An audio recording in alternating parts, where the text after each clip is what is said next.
First line நேயர்களுக்கு வணக்கம். இப்போ நம்ம என்ன பார்க்க போகிறோம் அப்படின்னு பார்த்தீங்கன்னா, அண்ணாமலை ரொம்ப நாளாக அவங்க கட்சிக்காரன் சங்கிகள்லாம் பீலா விட்டுட்ருக்காங்கல்ல. அதாவது ஆக்ஸ்ஃபோர்டு யூனிவர்சிட்டியில் இவருக்கு அழைப்பு வந்து இவர் போய் படிக்க போகிறாரு. என்ன படிக்க போகிறாரு அப்படின்னு பார்த்தீங்கன்னா, பொலிட்டிக்கல் சயின்ஸ் படிக்க போகிறாரு. என்ன எவ்வளோ நாள் படிக்க போகிறாருன்னா 3 மாதம் படிக்க போகிறாரு. இதற்காக ஆக்ஸ்ஃபோர்டு யூனிவர்சிட்டி தேர்வு செய்து இவரை அழைத்திருக்கிறது அப்படின்றது தான் தகவல். இதை தான் இப்போ நம்ம பிரித்து மேய போகிறோம். அக்கா நீங்கள் ஃபுல்லாக பார்த்தீங்கன்னா அது தெரியும். ஆக்ஸ்ஃபோர்டு யூனிவர்சிட்டினா என்ன, ஆக்ஸ்ஃபோர்டு யூனிவர்சிட்டியோடைய வேலை என்ன, பிரிட்டன் என்னென்ன டுபாக்கூர் வேலையெல்லாம் பார்க்கும் ஆக்ஸ்ஃபோர்டு யூனிவர்சிட்டியை வச்சு, இந்த ஆக்ஸ்ஃபோர்டு யூனிவர்சிட்டியோட உள்குத்து என்ன, அண்ணாமலை அழைத்ததுக்கான காரணம் என்ன, அழைச்சாங்களா, அழைக்கப்பட்டாரா, இல்லை அழைக்க சொன்னாரா அப்படின்றது பூரா டீட்டெயிலாக பார்க்க போகிறோம். சரிங்களா? ஸோ முதல்ல ஒரு விஷயத்தை நீங்கள் பார்த்துக்குவோம். பிரிட்டனை பற்றி உங்களுக்கு தெரியும். நம்மளை ஆட்சி செய்தவர்கள், அதாவது பிரிட்டிஷ்காரர்கள் நம்மளை ஆட்சி செஞ்சாங்க. உலகம் பூரா அவங்க கட்டுப்பாட்டில் இருந்த ஒரு காலகட்டத்தில் அப்படின்றதெல்லாம் தெரியும். இப்போ சுருங்கி சுண்ணாம்பாகி சுண்ணாம்பு காலவாசல் மாதிரி ஆகிட்டாங்க அப்படின்றதும் நமக்கு தெரியும். இப்போ வேல்ஸு, இங்கிலாந்து, வேல்ஸு, ஸ்காட்லாந்து இது 3 சேர்ந்தது தான் வந்து கிரேட் பிரிட்டன் அப்படின்னு சொல்லப்படக்கூடிய பிரிட்டன் இப்போ அழைக்கப்படுது. இவர்களுடைய வேலையை என்ன அப்படின்னு பார்த்தீங்கன்னா, முதல்ல இதை பார்த்தீங்கன்னா தான் அண்ணாமலையோட டுபாக்கூர் என்னன்றது நமக்கு புரியும். அதை டீட்டெயிலாக நீங்கள் பார்க்கலாம். அதாவது இவர்களுடைய வேலை என்னென்னா, கல்வியை உலகத்தில் வியாபாரமாக்கிய முதல் நாடு எது அப்படின்னு பார்த்தீங்கன்னா, கல்வியை உலகம் பூரா வியாபாரமாக்கிய முதல் கல்பிரிட்ஸ் யார் அப்படின்னு பார்த்தீங்கன்னா பிரிட்டிஷ்காரன் தான். எதெல்லாம் வியாபாரமாக்கியிருக்கான், வியாபாரத்துக்காக தான் ஈஸ்ட் இந்தியா கம்பெனி இந்தியாவுக்கு வந்தது. உலகம் பூரா வியாபாரம் என்ற போர்வையில் போய் தான் பல நாடுகளை பிடித்தார்கள்ன்றதெல்லாம் நமக்கெல்லாம் தெரியும். ஆனால் முதல்ல கல்வியை வியாபாரமாக்கியது பிரிட்டிஷ்காரங்க தான். இந்த வகையில் என்னென்னா, லண்டனில் இந்த ஆக்ஸ்ஃபோர்டு யூனிவர்சிட்டி, ஆக்ஸ்ஃபோர்டு என்கிறது ஒரு சிறிய நகரம், ஒரு குட்டி நகரம். அதில் உள்ளதான் ஆக்ஸ்ஃபோர்டு பல்கலைக்கழகம். அதோட 2 கேம்பஸ் இருக்குது. சரிங்களா? ஆக்ஸ்ஃபோர்டு கேம்பஸ் அப்படின்னு பார்த்தீங்கன்னா, ஆக்ஸ்ஃபோர்டு வந்து ஒரு கேம்பஸ்க்குள்ளே, இப்போ சென்னை அண்ணா யூனிவர்சிட்டி இருக்குது அப்படின்னா, அண்ணா யூனிவர்சிட்டி கேம்பஸ் வந்து இப்போ இந்த கேம்பஸ் கிண்டி கேம்பஸ் அப்படின்றாங்களா, அந்த மாதிரி தான் அங்கேயும். இங்கே ஒரு கேம்பஸ் இருக்கும், அதில் ஒரு 5-6 பிரிவுகள் சொல்லி தருவாங்க. இன்னொரு கேம்பஸ் இருக்கும், அதில் இப்படி இருக்கும். இப்படி தான் வந்து ஆக்ஸ்ஃபோர்டு யூனிவர்சிட்டி இருக்கும்.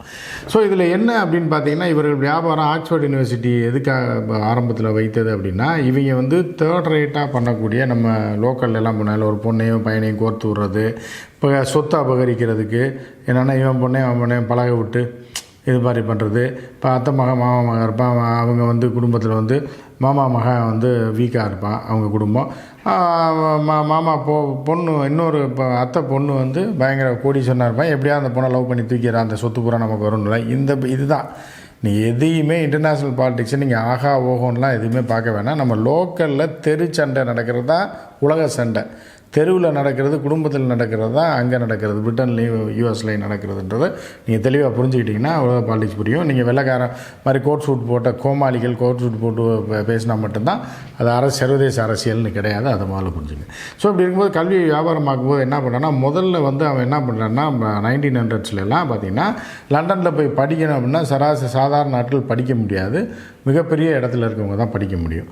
சரியா? அப்போ வந்து என்ன பண்ணுவான் அப்படின்னா, அங்கே வந்து பல்வேறு நாட்டோட அதிபர்கள், முதலமைச்சர் மாதிரி ஆட்கள், ஏன்னா சிறிய நாட்டுடைய பிரதமர்கள், ஜனாதிபதி, அவங்களோட பிள்ளைகள், இவர்களுக்கு ஒரு கெத்து. அங்கே இப்போ தான் இங்கிலாந்தில் படித்தா, ஆக்ஸ்ஃபோர்டில் படித்தா ஒரு பெரிய ஆக்ஸ்ஃபோர்டில் படிக்கிறார் அப்படின்ற மாதிரி பலர் வந்து என்ன பண்ணுவாங்கன்னா, பல அதிகார வர்க்கத்தை சேர்ந்தவர்கள், அவர்கள் ஒரு வகையில் கூமுட்டேன்னு சொல்லலாம். ஏன்னா இவங்க எங்கேயோ ஒரு படுகொலியில் போய் விழுக போகிறாங்க, தங்களோட பிள்ளைகளை ஆக்ஸ்ஃபோர்டுக்கு அனுப்புனாங்க அப்படின்னா, இவன் ஒரு படுகொலியில் போய் விழுக போகிறான், அவன் குடும்பம் விழுக போகுதுன்றதை அவர்கள் உணர மாட்டார்கள். அவர்கள் என்ன பண்ணுவாங்கன்னா அனுப்பிவிடுவாங்க. உடனே இவன் என்ன பண்ணுவான்னா, ஏதோ ஒரு ஸ்பெயின் பொண்ணை இதை வந்து கோர்த்து விடுவாங்க. அது வந்து ஒரு middle class, upper middle class, ஒரு அழகான பொண்ணுன்னா அங்கே சீட்டு கொடுத்துருவாங்க இங்கே ஆக்ஸ்ஃபோர்டில். இங்கேருந்து பார்த்திங்கன்னா ஆஃப்ரிக்காவில் உகாண்டா அதிபருடைய பையன் அங்கே படிப்பான். அப்போ என்ன பண்ணுவாங்கன்னா 2 பேரையும் கோர்த்து விடும். அங்கே வந்து கொண்டு போய் நெருக்கமாக தள்ளி கொண்டு போய் நிறுத்துவாங்க. நிறுத்தும் போது தீ பற்றிக்கிறோம். உடனே இந்த பெண்ணை வைத்து உகாண்டா அதிபர் மகனை கல்யாணம் பண்ணால் ஃப்யூச்சரில் அவன் அதிபர் ஆயிடுவான். அந்த நாடே வந்து யார் கட்டுப்பாட்டில் வந்துடும்? இந்த பொண்ணு கட்டுப்பாட்டில் வந்துடும். அப்போ இந்த பொண்ணை வைத்து யூரோப்பியன்ஸ் வந்து காய் நகர்த்துவான், யூஎஸ் காரணம், பிரிட்டன் காரணம். இதுதான், இதற்காகத்தான் இந்த ஆக்ஸ்ஃபோர்டு யூனிவர்சிட்டி பெரும்பாலும் பயன்பட்டது. நம்ம நாட்டிலையும் கூட அது மாதிரிலாம் நடந்திருக்கு. ஸோ இந்த மாதிரி வந்து போட்டு வாங்குறது, பொம்பளையை வச்சு ஒரு நாட்டை வந்து கேப்சர் பண்ணுறது. அதேமாதிரி பாகிஸ்தானில் பார்த்தீங்கன்னா, நீங்கள் இம்ரான்கான் வந்து ஒரு கிரிக்கெட் பிளேயர், இப்போ வரைக்கும் சமீபத்தில் நடந்தது கூட. இம்ரான்கானுடைய மனைவி கமிலா யார் அப்படின்னு பார்த்தீங்கன்னா பிரிட்டிஷ்காரி. அங்கே போனால் லவ் பண்ண வச்சாங்க. அவளை வாலண்டியராக தள்ளி விட்டு லவ் பண்ண வச்சு பாகிஸ்தானில் பிரதமர் ஆயிரம் ஒரு காலத்தில் பெரிய ஆளாக வர வாய்ப்பு இருக்குன்னொடனே அதை போட்டு அடையை போட்டு கடைசியில் என்ன பண்ணிட்டாங்கன்னா அவள் டைவர்ஸ் பண்ணிட்டு போயிட்டா ஒரு கட்டத்தில். அவளை முஸ்லீமாக மாற்றினாலும் அவள் உளவாளி ரைட்டா. அது தெரிந்து இம்ரான்கான் டைவர்ஸ் பண்ணிட்டாப்புல இப்போ இம்ரான்கானத்துக்கு ஜெயிலில் அரெஸ்டாகி. ஸோ இதுதான் வந்து அவர்கள் உலக சர்வதேச அளவில் செய்யக்கூடிய நரித்தந்திரம். கல்வி என்கிற பேரில் அது ஒரு ஸ்டேட்டஸ். ஆக்ஸ்ஃபோர்டில் படித்தா ஸ்டேட்டஸ்ன்னு எவன் நினைக்கிறான்னா அவன் வந்து நாசம்னு அர்த்தம். ஏன்னா அவனை மாதிரி ஒரு அடிமுட்டால் நம்ம பார்க்க முடியாது அப்படின்ற மாதிரியான.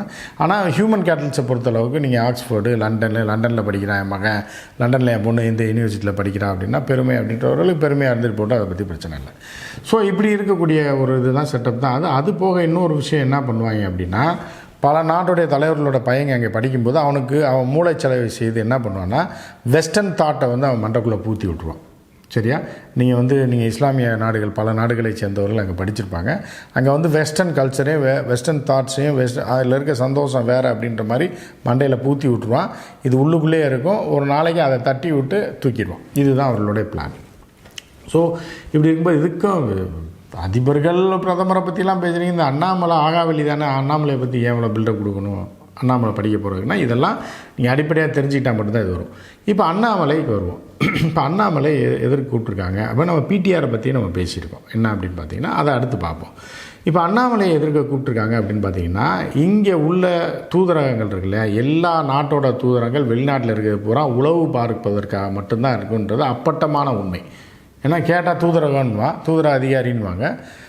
இங்கே உட்காந்துக்கிட்டு என்ன பண்ணுவாங்கன்னா, இந்த நாடு என்ன செய்து கொண்டிருக்கிறது, இந்த நாட்டோடைய அரசியலமைப்பு எப்படி இருக்குது, என்ன பிரச்சனை வருது, எவன் டாப்பில் போய்ட்டுருக்கேன், எந்த கட்சி இருக்குது, உள்நாட்டில் குழப்பத்தை ஏற்படுத்தினா எவனை தட்டி விட்டால் எங்கே நடக்குன்றத பூராத்தையும் செய்து கொண்டிருக்கக்கூடிய அமெரிக்காவாக இருந்தாலும் ரஷ்யாவாக இருந்தாலும் எல்லாருமே அதை வாட்ச் பண்ணிகிட்டு தான் இருப்பாங்க. இப்போ இந்தியாவில் உள்ள தூதரகங்கள் பூரா இந்திய அரசியலை வாட்ச் பண்ணிகிட்டே தான் இருக்கும். அதே மாதிரி நம்ம தூதரகங்கள் வெளிநாட்டில் இருக்கிறதும் என்னன்னா, அந்த நாட்டில் என்ன நடக்குது, நம்ம நாட்டுக்கு எதிராக ஏதாவது நடக்குதா போதா வருதா இப்படி பார்க்குறது தான் உண்மை. ஆனால் வெளியில் சொல்கிறது தூதரகம் நட்பு அப்படின்றதெல்லாம் சும்மா வெளியில் சொல்கிற வடன்னு வச்சுக்கலாம். அப்போ என்ன பண்ணுறான்னா, இந்தியாவில் பரபரப்பாக இருக்கக்கூடிய பசங்க யார் அப்படின்னு கட்சிக்காரன் யார் அப்படின்னா, இப்போ வந்து நீண்ட காலமாக ஜனநாயக ரீதியாக கட்சி நடத்தக்கூடிய அதிமுகவில் இப்போ எடப்பாடியை கொண்டு போய் ஸ்கூலில் சேர்க்க முடியுமா? சேர்க்க முடியாது. இப்போ முக ஸ்டாலின் அவர்களுக்கு 70 மேதாச்சு, அவர் முதலமைச்சராக இருக்க, அவர் போய் நீ படிக்க போகிறாரா? கிடையாது. ஸோ அப்படி இருக்கும்போது இப்போ அடுத்த ஜென்ரேஷன் எது வருது அப்படின்னு பார்க்கும்போது இப்போ பார்த்தீங்க அப்படின்னா உதயநிதி ஸ்டாலின் இருக்கார். சரியா? அதற்கு அடுத்து பார்த்திங்கன்னா அண்ணாமலை இருக்கார் அப்படின்னு ஒரு ஏஜ் குரூப் இருக்குது. இவர்களும் ஈக்குவல் கிடையாது, ஒரு ஏஜ் குரூப். அப்படி இருக்கும்போது நீங்கள் வந்து ஆளுங்கட்சியாக 2 முறை பிஜேபி இருந்தது, 3ஆம் முறை ஆட்சிக்கு வந்த உடனே அதில் அந்த மத்திய இதுக்குள்ளே ஊடுருவணும் அப்படின்னா யார் வந்து மோடியோடைய அமித்ஷாவுடைய இல்லை மத்திய பாஜகவோட நெருக்கமாக இருக்காங்க, இன்றைக்கி பரபரப்பாக செயல்படுறாங்க அப்படின்றத பார்த்தா அண்ணாமலை. ஸோ அண்ணாமலையை தூக்குடான்றாங்க.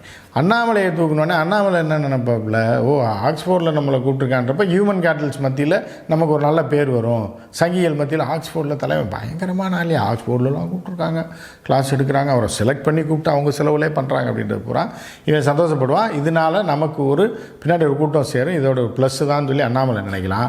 ஆனால் அவங்களோட பிளான் என்னென்னா, அண்ணாமலையை கொண்டு வந்து அங்கே சேர்த்து விட்டு அண்ணாமலையை வந்து அங்கே பழக விடுவாங்க. சரியா? இதே மாதிரி பல நாடுகளை சேர்ந்தவர்களை அங்கே வரவழைச்சி ஒரு 10-15 பேருக்கு 3 மாதம் சோத்தை போட்டு ட்ரைனிங் கொடுப்பாங்க. சோத்துனா சுக்கார ரொட்டியாக ஏதோ போடுவாங்கன்னு வைங்க. ட்ரைனிங் கொடுக்கும்போது என்னன்னா இவர்களுக்குள்ள பழக்கம் ஏற்படும். இப்போ அண்ணாமலையோட அரசியல் மூவு இது எல்லாமே அவர்கள் வாட்ச் பண்ணி என்ன பண்ணுவாங்கன்னா, இவருக்கும் மத்திய அரசுக்கு தொடர்பு, மத்திய அரசில் என்ன நடவடிக்கை எடுக்கிறாங்க அப்படின்றத அண்ணாமலை மூலயமாக அவன் தூக்கிடுவான், தகவலை வாங்கிடுவான். நட்புன்ற ரீதியில் இப்போ இவர் என்ன பண்ணாரு, நம்ம கூட படித்த ஃப்ரெண்டு தானே அப்படின்னு சொல்லி அவன் எங்கேயோ உகாண்டாவில் இருக்கான், இல்லை நமீபியாவில் இருக்கான், அவன் என்ன அவங்க நாட்டு அரசியல்னு கேட்குறான், நம்ம ஓப்பனாக சொல்கிறான், அவன் போய் எங்கே சொல்ல போகிறான்னு நீங்கள் நினைக்கக்கூடிய நேரத்தில் அது அப்படியே பிரிட்டனுக்கு போயிடும், அமெரிக்காவுக்கு போயிடும், சிஏ வரைக்கும் போயிடும். அப்போ இங்கே இந்த பிளான் பண்ணுறாங்க. இதுதான் இவர்கள் உளவு பார்ப்பதில் ஒரு முக்கியமான ஒரு விஷயம். நீங்கள் பார்த்துக்க, சிஏவாக இருந்தாலும் சரி யாராக இருந்தாலும் உளவு எங்கே ஊடுருவான் பாருங்கள். முன்னாடியே பிளான் பண்ணிடுவான். இன்னும் 10 வருஷம் கழித்து ஒரு தலைவனாக வருவான்னு தெரிஞ்சால் இன்றைக்கே அவன் ஆட்டையை போட்டுருவான். இல்லைனா யாராவது புகழையை கோர்த்து விட்ருவான், இல்லைனா ஏதாவது ஒரு மீனில் ஒரு ஃப்ரெண்டை கோர்த்து விட்டுட்டு எங்கேயோ இருந்து பேச சொல்லி அந்த தகவல் வாங்கி அது அமெரிக்காவுக்கு போயிடும், பிரிட்டனுக்கு போயிடும். அமெரிக்கா இங்கே என்ன நடக்குதுன்னு இன்னொரு விஷயத்தையும் நான் சொல்கிறேன். அது வந்து நான் அடுத்ததில் வந்து இதோட தொடர்ச்சியாக போகிறேன். இதை நீங்கள் இன்ட்ரெஸ்டிங்காக பார்த்தீங்க அப்படின்னா லண்டனை பற்றி, நான் பிரிட்டனை பற்றி, அவரோட உள்குத்து பற்றி, ஆக்ஸ்ஃபோர்ட் யூனிவர்சிட்டியை பற்றி நான் ஃபுல்லாக சொல்கிறேன். சரிங்களா? ஸோ இந்த வீடியோ நான் முதல்ல ரிலீஸ் பண்ணுறேன். இந்த ஒரு காரணத்துக்காக அண்ணாமலையை உளவாளியாக மறைமுக உளவாளியாக, அது அண்ணாமலைக்கே தெரியாது, அப்படி பயன்படுத்துவதற்காகத்தான் இவரை தேர்வு செய்து லண்டனில் ஆக்ஸ்ஃபோர்ட் யூனிவர்சிட்டியில் அழைத்திருக்கிறாங்க. சரிங்களா? ஸோ இதில் ஒரு பல்வேறு உள்குத்துகள்லாம் நடக்கும். இதை வைத்து அண்ணாமலையை வைத்தே, நம் விரலை வைத்தே நம் கண்ணை குத்துவது, நம் தேசத்துக்கு எதிரான செயல்களை அவர்கள் ஈடுபடுவதற்கு ஆட்களை வைத்து அண்ணாமலைக்கே தெரியாமல் அண்ணாமலையிட்டிருந்து பல விஷயங்களை பிற்காலத்தில் வாங்கி விடுவார்கள். அதற்கான ஒரு ஏற்பாடு, ஒரு பழக்கம், வாங்க பழகலான்ற மாதிரியே கூப்பிட்றது தான் இந்த ஆக்ஸ்ஃபோர்ட் திட்டம். இதை நீங்கள் புரிஞ்சுக்கணும், பிரிட்டிஷாரோட திட்டம். சரி, இதை நீங்கள் புரிஞ்சுக்கிட்டீங்க, இது உங்களுக்கு இது வந்து கரெக்டாக போயிட்டுருக்கு. இப்போ இதை பற்றி மேலும் நீங்கள் தெரிஞ்சுக்கிட்டீங்க அப்படின்னா, இதை நீங்கள் எவ்வளோ பேர் பார்க்குறீங்கன்றது எனக்கு தெரிஞ்சு போயிடும். அப்படி நீங்கள் ஆர்வம் காட்டினீர்கள் என்றால், ஒரு கடாஃபி லிபியாவில் என்ன நடந்தது, இந்த மாதிரி கிளாஸ் எடுத்து ஆரம்பித்து அந்த நாட்டை எப்படி அழித்து கடைசியில் ஜெனரல் கடாஃபி எப்படி போட்டு தள்ளினாங்க அப்படின்றத பற்றி நான் அடுத்த வீடியோவில் சொல்கிறேன். இதில் இன்ட்ரெஸ்ட் காட்டினீங்க அப்படின்னா, ஏன்னா இந்த மாதிரி தான் லிபியாவிலேருந்து ஒரு 20 வருடத்துக்கு முன்பு படிக்க போனவர்களை வைத்து 10 வருஷம் படித்து முடித்து 10 வருஷம் கழித்து அந்த நாட்டில் எப்படி ஆட்டையை கலைச்சாங்க. அது சிறிய நாடு தான், கடாஃபி எப்படி போட்டு தள்ளினாங்க, இந்த மாதிரி ஆக்ஸ்ஃபோர்டில் ஆரம்பித்தது தான் அந்த பஞ்சாயத்து. சரியா? அதை பற்றி நான் விரிவாக சொல்கிறேன் அடுத்த வீடியோவில். ஸோ இதை அண்ணாமலை போயிருப்பது வந்து சங்கிகள் பெருமை பண்ணலாம், ஹியூமன் கேட்டல்ஸ் வந்து நினைக்கலாம் லண்டனில் லண்டனில் படிக்கணும் பெருமை தானே அப்படின்ற மாதிரியான சில பேர் பெருமைக்கு எருமை வைக்கிறவன் இருப்பான். இதில் இன்னொரு விஷயத்தை நான் சொல்ல மறந்துட்டேன். ஆரம்பத்தில் சொன்னேன் இல்லையா, பிடிஆர் ஏற்கனவே பாடம் எடுத்த இடத்துல தான் அண்ணாமலை மாணவனாக சேர்ந்துருக்காரு அப்படின்ட்டு.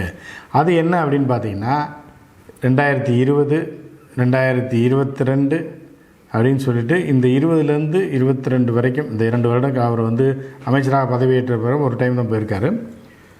அவர் அடிக்கடி போய் எங்கே, இப்போ நீங்கள் எல்லாம் நினைக்கலாம், என்னடா அண்ணாமலை சும்மா எதுக்கு எடுத்தாலும் அண்ணாமலை ஏதோ முட்டாள் மாதிரியும், அண்ணாமலை வேலைக்கு ஆகாத ஆள் மாதிரியும், அண்ணாமலை வந்து ஒரு ஆக்ஸ்ஃபோர்ட் யூனிவர்சிட்டி ஒரு லண்டனுக்கு போனால் ஒரு உங்களுக்கெல்லாம் பொறுக்காதே வைத்தறிச்சல் அப்படின்னு சொல்லி சில சங்கிகளும் சிலர் அறிவிலிகளும் நினைக்கலாம். அப்படி வச்சுங்களேன், சர்வதேச சதி, அவன் ஏமாற்றி இப்போ பிடில் வாட்ச் அண்ணாமலையை கூப்பிட்டு போயிட்டாங்க, நாளைக்கு உளவாளியை பயன்படுத்த போகிறாங்க அப்படின்ற ஒரு கருத்தை தாண்டி அதை தனியாக எடுத்து வச்சுருங்க. இப்போ இவர் படிக்க போகிறாருன்னு பெருமையாக நீங்கள் பேசுகிறீங்கல்ல, படிக்க போகிற இடத்துல அந்த மாணவர்களுக்கே கிளாஸ் எடுத்த ஒரு திராவிடன் இருக்கார். அவர் தான் வந்து பிடிஆர் பழனிவேல்ராஜன். 2020 2021 ஏன்னா இதே ஆக்ஸ்ஃபோர்ட் யூனிவர்சிட்டியில் போய் கிளாஸும் எடுத்திருக்காரு, டிபேட்லேயும் பங்கேற்றிருக்கார். டிபேட் அப்படின்னா ஒரு பெரிய ஒரு விஷயத்தை எடுத்துக்கொண்டு 2 பிரிவு மாணவர்களாக பிரிந்து அவர்கள் சார்பில் ஒரு 2-3 விஐபியை கூப்பிடுவாங்க, இவர்கள் சார்பில் 2-3 விஐபியை கூப்பிட்டு அங்கே டிபேட் நடக்கும். அது எக்கனாமிக்ஸ் பற்றி இருக்கலாம், பொலிட்டிக்கல் பற்றி இருக்கலாம், பாலிட்டிக்ஸ் பற்றி எதை பற்றி வேணாலும் இருக்கலாம். அப்படி கூப்பிடக்கூடிய ஒரு தரம் மிக்க ஒரு தலைவராக பிடிஆர் அங்கே போய் ஏற்கனவே கிளாஸை எடுத்துகிட்டு வந்துட்டார். உலகத்திலேருந்து ஆக்ஸ்ஃபோர்டில் படிக்க வர மாணவர்களுக்கு எல்லாமே டிபேட்டில் பங்கேற்று பெரிய இதெல்லாம் பண்ணிட்டார். பாவம் நம்ம கற்றுக்குட்டி அண்ணாமலை இப்போ தான் அங்கே படிக்க போகிறாரு. அப்போ திராவிடம் பெருசாக இப்போ இருந்துக்கூடிய ஆட்சியில் அமைச்சராக இருக்கவர், அங்கே கிளாஸ் எடுக்கிறவர், இப்போ உங்கள் கட்சி சார்பில் இனி வரப்போகிறேன்னு சொல்லி போகிறவர் இப்போ தான் பாடம் படிக்கவே போகிறாரு. அப்படி பார்த்தாலும் இவர்கள் மொக்க வாங்கிட்டு தான் இதை இப்போ செய்கிறார்கள். ஏற்கனவே அதெல்லாம் திராவிட ஆட்சியும் திராவிடர்களும் தமிழர்களும் ஏற்கனவே அங்கே கோலோச்சி கொண்டிருக்கிறார்கள். அண்ணாமலை இப்போ தான் கற்றுக்குட்டின்றது இதிலிருந்தும் நீங்கள் புரிஞ்சுக்கலாம். ஸோ இது எல்லாமே நம் தேசத்துக்கு எதிரான செயல்களில் ஈடுபடுவதற்கு அவர்கள் செய்யக்கூடிய முயற்சி தான் இது அப்படின்றத நீங்கள் புரிஞ்சுக்கணும். ஸோ இது நீங்கள் பார்க்குற இன்ட்ரெஸ்ட்டை வச்சு நம்ம அடுத்த வீடியோவில் பார்ப்போம், மற்றும் ஒரு நிகழ்ச்சியில் சந்திப்போம். நன்றி, வணக்கம்.